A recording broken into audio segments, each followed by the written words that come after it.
everybody, in case you haven't heard, my name is Ryan, and I want to apologize ahead of time because there are going to be a lot of nautical references in this speech and this toast, so bear with me, but in my own defense, you all knew what you were getting into, you brought me out to sea. Mikey, you are a good friend, but just as important, and far more rare than that, you're a good man. You are a gentleman of quality in a time... You're a gentleman of quality in a time when it's cheap and simple to be a cheap and simple man. I'm proud to know you, to be your friend, and to be your best man. You and Sarah have a special kind of connection, the kind of love that doesn't need any advice from me or anybody else here. But this being a best man's speech, I'm going to give it to you anyway, so...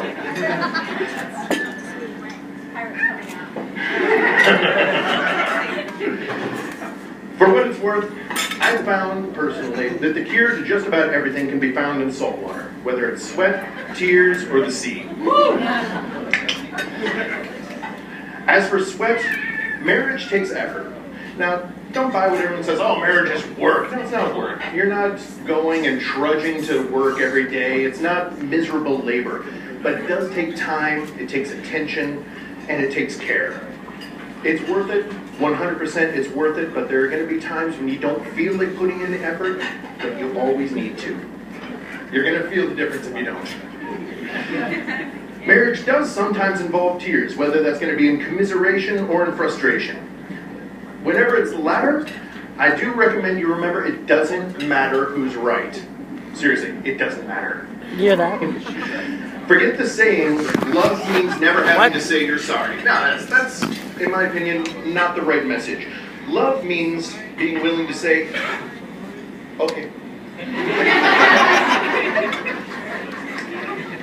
As for the sea, well, married life is like the ocean. It can be calm and placid, or it can be rough and turbulent.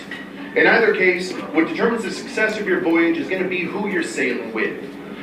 Sarah and Mikey, and each other, you have the best shipmates that any traveler in this world could ever ask for. My only advice is don't ever try to figure out who's the captain. No one wins that conversation, trust me.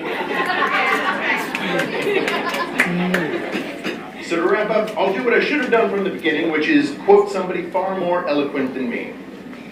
There is a tide in the affairs of men, which taken at the flood, leads on to fortune. Omitted, all the voyage of your life is bound in shallows and misery. On such a sea, you are now afloat. Take the current and enjoy your adventure.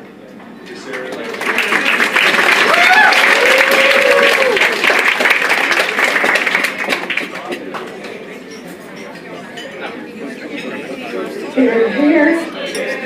Thank you. Best man, Ryan Castle. And ladies and gentlemen, please keep your glasses handy as we welcome Maid of Honor Anita Castle to the microphone.